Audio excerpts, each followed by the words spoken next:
My name is Jordan Chin, and I am my family's living, breathing disappointment. 8 years, for 8 years, I've carried that title like a brand burned into my skin. It all started when I pulled myself out of medical school in my second year, like a sore tooth. My parents, they sailed here from Taiwan in the 80s, with empty pockets and hearts full of hope. They built this restaurant supply business from scratch, on bones and sleepless nights. And they raised us 3 kids with a single, crystal clear mission: to become a doctor, a lawyer, an engineer, a doctor. That was the holy grail. My cousin David is a cardiologist at Johns Hopkins, Michelle is a partner at some giant Boston law firm, Robert picks brains, a neurosurgeon, Amy prosecutes criminals as a federal prosecutor. 12 cousins, 12 flawless resumes, 12 reasons for family pride, 12 smiling photos in my aunt's living room, and then, me, the black sheep, lost in the dark, ruining the perfect picture. I got into Stanford, Meta. My parents lit up like Christmas trees for exactly 18 months, and then I extinguished that light. I remember that dinner, the smell of fried fish with ginger, perfectly white rice. I don't want to be a doctor. He simply blurted it out. The air in the room instantly turned to glass. My father froze, chopsticks in hand. My mother looked at me as if I were speaking an unknown language. What do you mean, I don't want to? Her voice was thin as a razor blade. I tried to explain that I was suffocating, that every morning in the lab was torture, that I couldn't sell the next 40 years of my life. My father carefully, too carefully, placed his chopsticks on the edge of his plate. The clink of porcelain sounded like a gunshot. Do you know how many people dream of your job? Do you know what we've sacrificed? I know, Dad, but... No buts, Jordan, you're finishing school, you're becoming a doctor, and then, if you want, be miserable to your heart's content. But I didn't. The next day, I was a former medical student. The silence lasted for 6 months, no calls, no messages, and then, the death sentence. I was no longer welcome at family gatherings, until I sorted my life out. It was a gentle way of saying until you get back on track.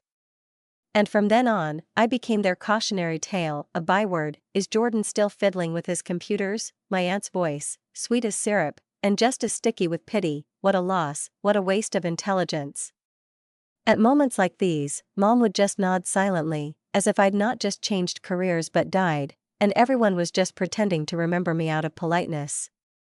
Oh, if only they knew, if only they had the slightest idea. This fiddling with computers, it became my world, my quiet, deafening answer. After dropping out, I fled to Austin. I deliberately chose a city far away, where there's sunshine and cowboy hipsters, and no one asks about your degrees. I had an idea, hatched within those very same hated hospital walls. I witnessed this chaos every day. Boxes of gloves ordered by the ton and sitting idle, crises due to shortages of the most basic. Syringes, managers drowning in paperwork. The system wasn't just broken, it was bleeding money and time. For 6 months, I didn't leave my rented studio apartment. Pizza, code, 3 hours of sleep, code again. I was building MedFlow, a platform that learned to predict what a hospital would need tomorrow, next week. During flu season, it negotiated with suppliers itself and didn't let anything go to waste. My first client was a tiny municipal hospital in the middle of nowhere in Texas, choked by expenses. I let them try everything for free. After 3 months, they saved 1/3 of their money on supplies and, for the first time in years, weren't running around in a panic looking for IVs. They signed the contract, and told others. From 12 hospitals to 50, then to 180, the first hires, 2 brilliant, shy guys from the local university, a former pharma salesman with a twinkle in his eye. Our office in East Austin looked more like a garage, because that's essentially what it was, but the numbers grew by leaps and bounds. $2.8 million in revenue in the first year, $12 million in the second, then venture capitalists from Silicon Valley came in with a check for $15 million. They didn't care whether I had a degree or not, they cared that 400 hospitals in 12 states already trusted us with their supply chains. And then came Forbes, the med school dropout who saves healthcare $1.2 billion a year. I held that magazine in my hands and couldn't believe it. There was my face, our sparkling new headquarters, words of gratitude from administrators. Business Insider ran with the story, how one founder is revolutionizing healthcare without being a doctor. I've been quoted as saying, "You don't have to be inside the system to fix it, sometimes the clearest vision is from the outside." I said it for the journalist, but really, I said it for them, for everyone sitting at that fateful dinner. I built an empire on the ruins of their expectations, and they didn't even know it. 3 weeks ago, I stood on stage at a convention center in Chicago. Before me was a sea of smart suits, the faces of people who had run entire hospital networks. I spoke of the future, of how data saves lives as well as a scalpel. The applause was deafening, genuine, not the polite clapping at family gatherings, when everyone pretends to listen. And then came the call from the mayor. His voice, warm, with a Texas drawl, broke the news: entrepreneur of the decade. I stood by the picture window, speechless. It was a reward not just for the idea, but for all those sleepless nights, for the risk, for the stubbornness. A gala dinner, the most important event on the city's calendar. The irony of fate was so bitter and perfect that it seemed like the script for a bad melodrama. It was scheduled for September 16th, that very Saturday. My mother's message arrived like a punch to the solar plexus: brief, emotionless, family reunion, everyone will be there. 8 years of silence, 8 years of exclusion, and suddenly an invitation. I felt the sickening aftertaste of old resentment. "I need to check the schedule," I texted, my fingers trembling over the screen. Her reply was swift and inexorable: "This isn't optional, it's family." That word, family, has always been both a carrot and a stick for them. I called Maya. She confirmed the details of the gala dinner: the 4 seasons, the live broadcast, the governor, the press, everything was real, tangible. I texted my mom that I couldn't make it, and then the phone rang. Her voice, at first insistent, then reproachful, pierced me. "You should be here, everyone's coming." I tried to cling to my work commitment like a lifeline, but she wasn't listening anymore. "Website programming isn't a career, Jordan, it's a hobby." Every word hit home, a twitch honed over the years. "Your cousins save lives, and you? Playing with computers." I squeezed the phone so hard the case cracked. A deep breath: "I can't come." And then the tone changed, it became cold, calculating. "Aunt Nancy, she thinks your presence will be inconvenient. Everyone's bringing their awards, their stories, and what are you bringing?" I closed my eyes. "So, are you withdrawing the invitation?" "I suggest you skip it, let the successful family members celebrate."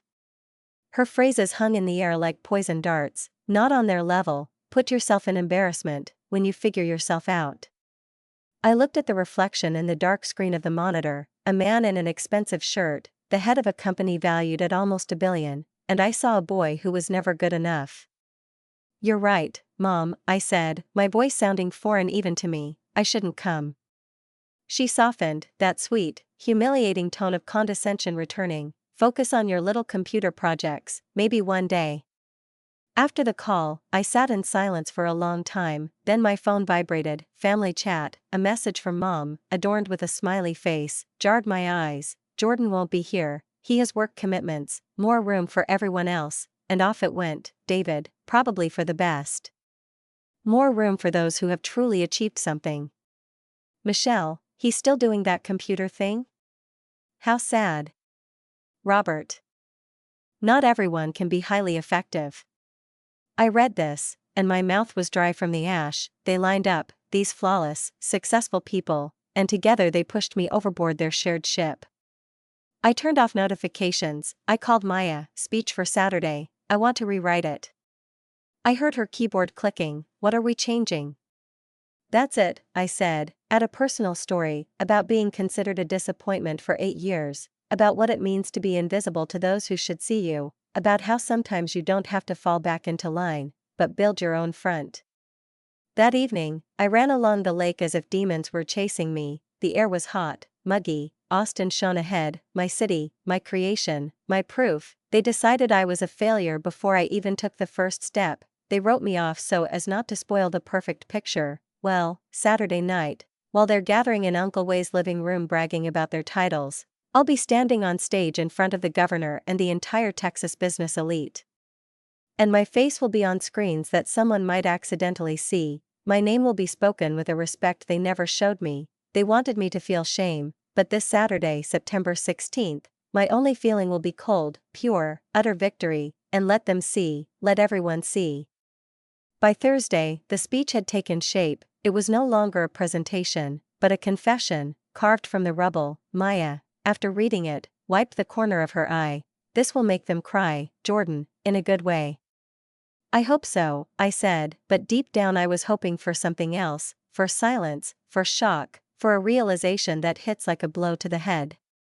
The mayor's office confirmed the details. 8:15 p.m., right after dessert, I will be introduced personally by Mayor Rodriguez, live, the governor in the front row. We're expecting significant media coverage, my assistant said, her voice excited. This is one of the biggest events of the year. I nodded, looking out the window. Flattered? Yes, but more than that, I was focused. This wasn't just a ceremony, this was a shot 8 years in the making. On Friday, I got my hair cut, and it felt like a cleansing ritual. The fabric of my custom-made tuxedo fit perfectly, like a second skin. That evening, dinner with the team, with those who had been my true family all these years. Sarah, my CTO, raised her glass. Tomorrow is your day. Our day, I corrected. Without you, this would just be a line of code in my head. Marcus, always practical, chuckled. You were the crazy one who came up with this idea. We just helped you keep it from burning down. We laughed, reminiscing about the early days, the panicked calls in the middle of the night, the first big deal. They believed in me when no one else did, especially me. Later, when I was home, I checked that same group chat. It was buzzing. Photos of fairy lights in Uncle Way's house, tables laden with food. Cousin David posted a picture of his shiny department manager plaque. Michelle posted a panoramic view of her office overlooking Boston. Every post was a jab at me, even if they didn't realize it. Mom commented on every photo with excited emojis, our pride. And then Aunt Nancy's remark, like a knife through my nerves, everyone's here except Jordan, but that's okay, we have enough stars on one stage as it is. 13 likes, 13 silent agreements. I turned off the screen, the darkness was soothing. Saturday 6:30 p.m., for Seasons, the ballroom greeted me with the sparkle of crystal and the echoing hum of important conversations. The air smelled of money, power, and the future. Maya caught my eye at the entrance. Are you focused? As focused as ever, I said, and it was true. Inside, everything was focused on a cold, clear purpose. Cocktail hour flew by in handshakes and the exchange of business cards. The governor discussed tax incentives for startups with me. A venture capitalist from Silicon Valley inquired about our plans for Asia. The CEO of the largest hospital network in Texas clapped me on the shoulder, talking about a contract extension. This was a world where my word carried weight, where I was listened to. At the head table, Mayor Rodriguez leaned toward me. Your story, Jordan, is the essence of Austin. You've proven that you can build an empire on an idea and tenacity. Austin gave me a chance, I replied, when other doors had closed. And at that very moment, I knew for sure, glasses were clinking in Uncle Way's house, a toast was being raised to family success. Someone probably sighed, pronouncing my name with feigned regret. Mom was probably smiling sadly, turning the conversation to the brilliant careers of David and Michelle. They were celebrating their narrow, preordained success, unaware that I was in the midst of another. Dinner was served, but I ate automatically. Adrenaline erased the taste. At 8:10 p.m., the lights dimmed, my heart pounded loudly, clearly, drowning out everything else. The city's coat of arms flashed on the screens. The mayor took the stage. Her speech flowed like warm Texas honey. She spoke of the city's spirit, of innovators, of risk, and then her tone changed, becoming more personal, piercing. The Entrepreneur of the Decade award is given to someone who didn't follow the beaten path, who heard a different calling.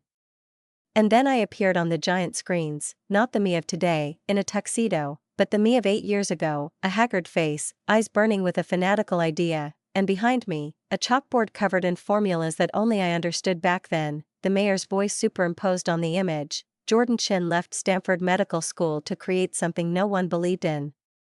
The scene changed. Our first office, a tiny room littered with pizza and wires, the three of us, looking like mad scientists. Medflow grew out of the space.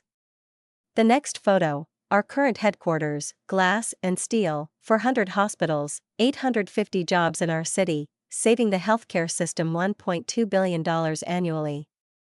And then, a face, my face on the cover of Forbes, a Business Insider headline, a photo from a conference in Chicago. Each slide was a hammer, hammering a nail into the coffin of their old opinion of me. A $680 million valuation, over $100 million in investment raised in Austin, a game-changing company. The room applauded, but I barely heard it. In my mind's eye, I saw another room, thousands of miles away. Confusion was about to break out there. Right now, someone's phone should have quietly flashed a notification for a live broadcast. Right now, the quiet, measured family pride should have cracked, shattered under the weight of an incredible, inconvenient, deafening truth. I stood in the spotlight, my shadow finally large enough to engulf all their doubts. But beyond the numbers, the mayor's voice was especially poignant. There's something more, the courage to define success your own way, to trust your vision, even when the whole world whispers you're wrong, to build not what's expected of you, but what matters. She glanced around the room, letting these words sink in. Meet our entrepreneur of the decade, Jordan Chin. A thunderous applause washed over me. I stood, feeling the perfect fabric of my tuxedo under my fingers, and stepped into the spotlight. It was blinding. The mayor handed me a crystal steel, cold, heavy, incredibly real. We shook hands, a sea of flashes merged into one solid white shimmer, and in that moment, a sharp, almost painful thought pierced me. They're seeing this, right now. Someone is definitely seeing it. Austin isn't sleeping, this is breaking news. I approached the podium, the microphone waited, the buzz in the hall died down, replaced by a tense, almost ringing silence. Thank you, Mayor Rodriguez, thank you all. This award, it's not just about business, it's about the choice I made 8 years ago, the choice that left me a disappointment to everyone who loved me. I began my story. To my surprise, my voice was firm, even, as if someone else were telling it. I spoke of my parents' 6-month silence, of how I became a cautionary tale at every family dinner. I was supposed to be a doctor, but I became a dropout, a failure, a stain on the family honor. I saw people nodding in the front rows, not with condemnation, but with understanding. Many here probably had their own stories of defiance. I fled to Austin. I needed space to breathe, and I had an idea, a crazy, obsessive idea about how to fix a broken system. I didn't have a business school degree, just a hatred of chaos and stubbornness. The same photos floated across the screens behind me, a tiny studio apartment littered with pizza boxes, my haggard face in front of the monitor at 3 in the morning. I survived the first year on noodles and fear that they were all right, that I was truly wasting my life. My cousins were already donning their white coats, and I was sitting in a kennel, scribbling code that probably no one needed. I paused, letting the image sink in. The room froze. But it was needed. The program worked. It saved money, time, and ultimately, lives, not because I picked up a scalpel, but because I gave those who held that scalpel reliable instruments, promptly delivered gloves, the confidence that everything they needed was at hand. I realized, there are many ways to help. My path wasn't to treat, but to create an environment where treatment becomes more effective.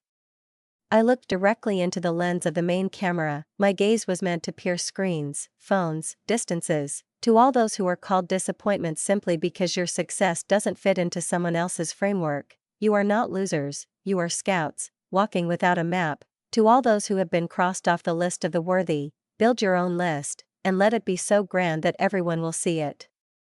Applause broke out, but I raised my hand, asking for silence. It wasn't all. This award isn't mine, it's the 850 people on the MedFlow team who perform miracles every day. It's the hospitals that believed in us when we were nothing. It's the investors who saw potential where others saw only arrogance. And it's this city that gave me the chance to become who I was meant to be, not who they wanted me to be.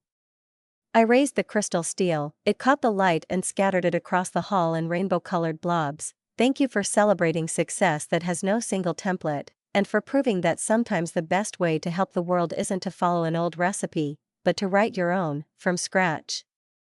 The silence exploded into a standing ovation. People rose from their seats, and the barrage of sound, respect, and recognition was as palpable as the wind. As I walked off stage, I saw my phone screen in my pocket glowing white with a steady stream of notifications.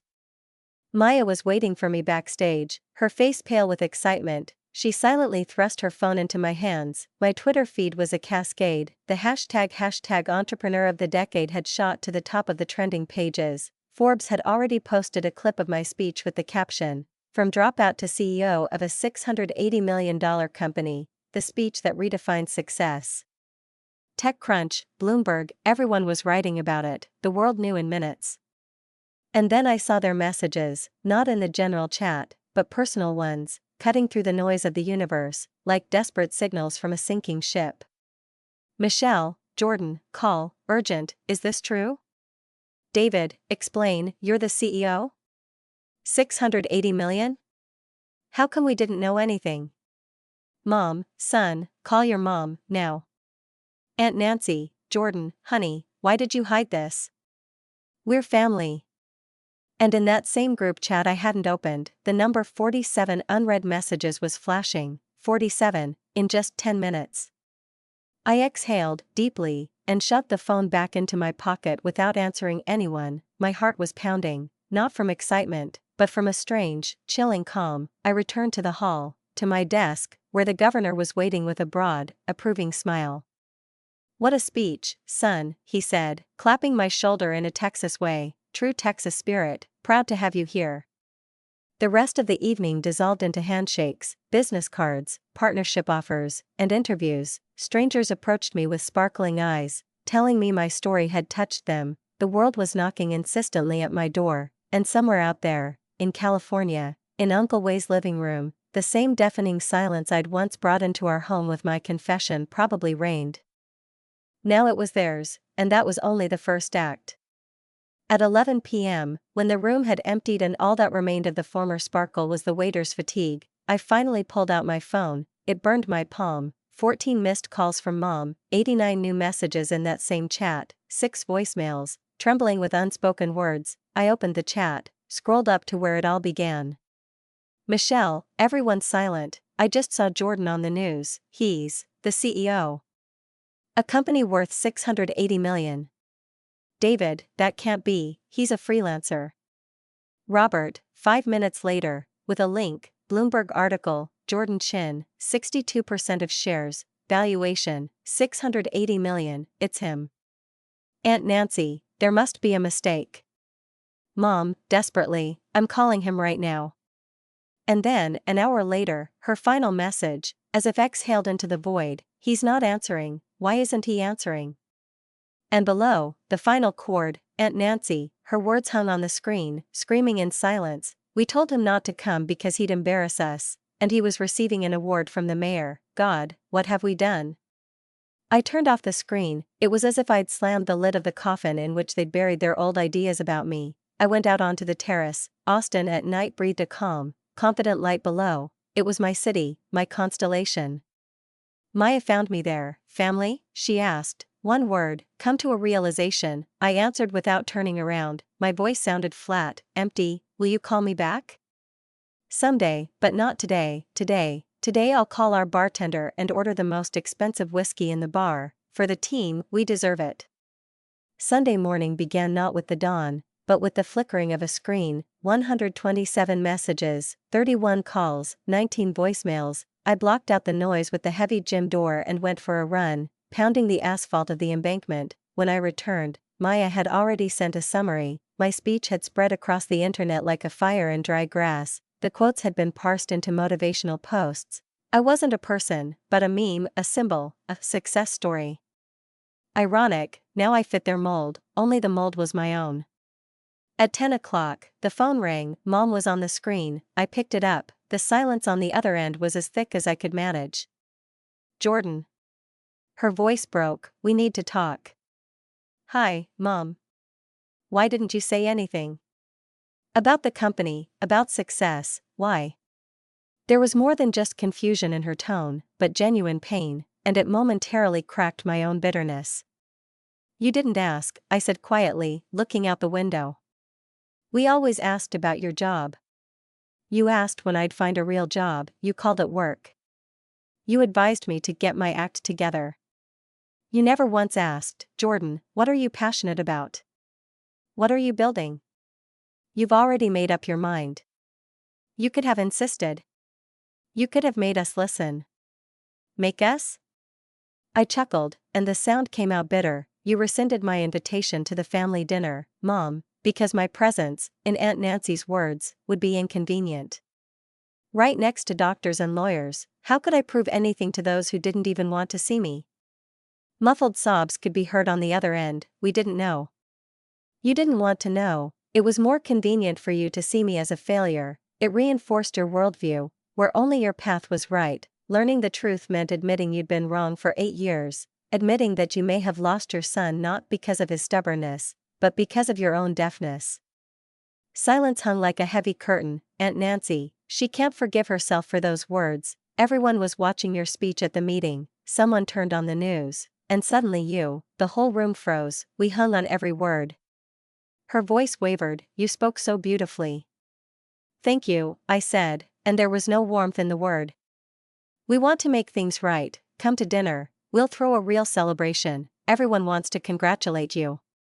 Everyone wants to congratulate you on your success, I corrected gently, but firmly. Where were you when this success was just an idea I was ashamed of? You dropped out of medical school. I chose myself. And you could choose to be my family or my judges. You chose the latter. Another pause, long and painful. What do you want from us now? She asked, her voice laced with utter helplessness.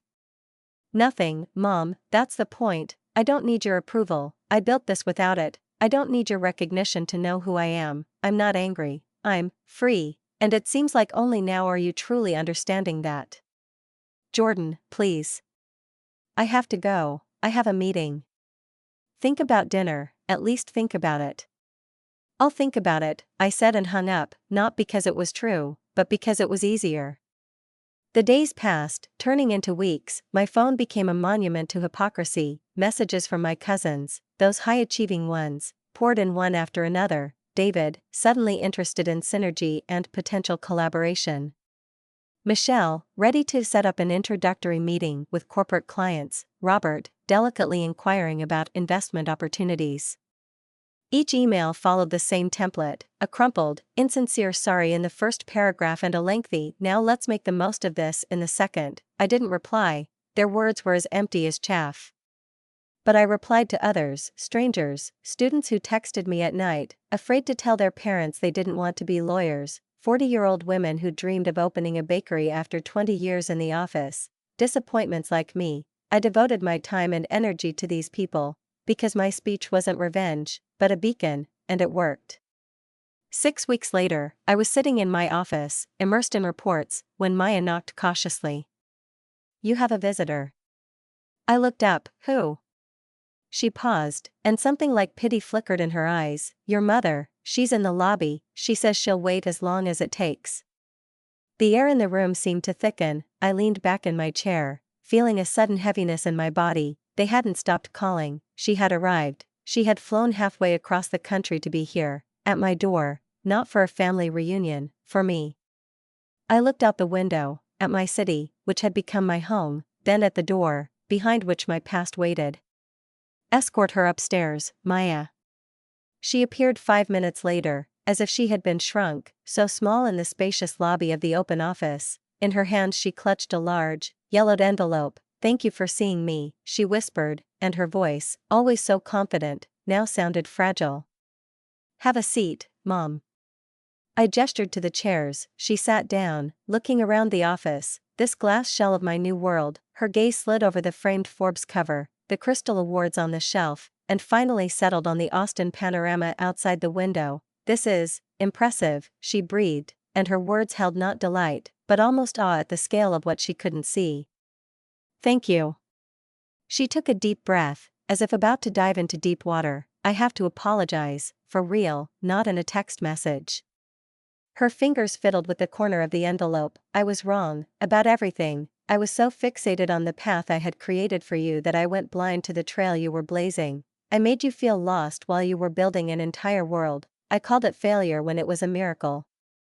I remained silent, letting every word sink in. She opened the envelope. It smelled of time, the dust of archives and old paper. She handed me a faded newspaper clipping from 1983 in Taiwan. The photo showed 2 young people, almost children, with huge, hopeful eyes, my parents. When we came here, we had nothing. Her voice trembled. Our engineering and physics degrees were just pieces of paper. No one wanted us, too strange, too incomprehensible, and so we started from scratch. This supply business, we built it from scratch. Our parents called and cried, "You're wasting your education." You should be scientists. And we sold walks and industrial refrigerators, we built our own, and somewhere along the way. I forgot the taste of that choice, the smell of my own, hard-won success. She looked at me, tears streaming down her cheeks, unstoppable. I'd become the very person who would have told us back then that we were failures. I'd become the voice of other people's expectations. Forgive me, son, forgive it took so long to remember who we really are. I picked up the fragile paper. On it, a young father hugged his mother, and they laughed for the camera, unsure of what lay ahead. My eyes filled with moisture. Thank you for showing me, and thank you for those words. I don't expect you to forgive me right away, or ever, but I had to say it. I'm proud of you, not because of the money or the awards, but because of the incredible courage it took to disappoint me. I didn't have that courage, you were stronger. The silence in the office grew softer, warmer. Want to see what I built? I finally asked. Her face lit up, like when I showed her my first, crudely made project as a child. Very. I led her through the floors that were my universe, the development room, where the silence was broken only by the clicking of keyboards and quiet arguments over lines of code, the support department, where the logos of hospitals from all over the country flashed on screens. She paused by the wall of letters. I picked up one, from Montana, and handed it to her. Read it. She read aloud, syllable by syllable, as if afraid to miss the meaning. Thanks to your system, we were able to predict the peak of the flu and stock up on everything we needed. We stayed open when we were the last hope for 20,000 people. Her voice broke. You're saving lives, she breathed, clutching the paper to her chest. Just not in the way you thought, I said quietly. Another path. The same appointment, she whispered back, and in her eyes I finally saw understanding, not condemnation. Before leaving, she hugged me so tightly, as if she were afraid I'd vanish. Will you come for Thanksgiving? Not as a triumphant man, just as a son. I'll think about it, I said honestly. That's all I can promise for now. That's enough, she nodded, and her smile held both sadness and relief. After she left, I stood by the window for a long time. The city lights were coming on. My phone vibrated. Sarah, the California network signed a contract, $8.7 million, we did it. I smiled and replied, lunch tomorrow is on me, for everyone. That evening, I went to that same taco place in East Austin, where the walls remembered the scent of my hopelessness and stubbornness. Maria, the owner, rushed over. I saw you on TV, me Joe. An award from the mayor, her eyes sparkled. And remember how you sat here with your laptop, skinny as a stick? I kept slipping you extra tortillas, thinking the wind would blow you away. I remember, Maria, and I remember your tortillas, they saved me. I ordered my usual and sat at the same table by the window where I once wrote the first lines of code for MedFlow. The phone buzzed again. Emails, Forbes, the governor's office, venture capital firms. The world was knocking insistently, offering new heights. I put it aside. I looked at my plate, at this simple, filling dinner that had been my reward when no other reward existed. And I understood, clearer than ever. Success hadn't changed me. It had peeled away the veneer of other people's expectations and revealed what had been inside me all along. I wasn't a loser who'd gotten lucky by accident. I was the one who kept going when everyone told me to turn back, not a dropout, resigned to defeat, but a pioneer who chose his desert and transformed it into a blooming garden.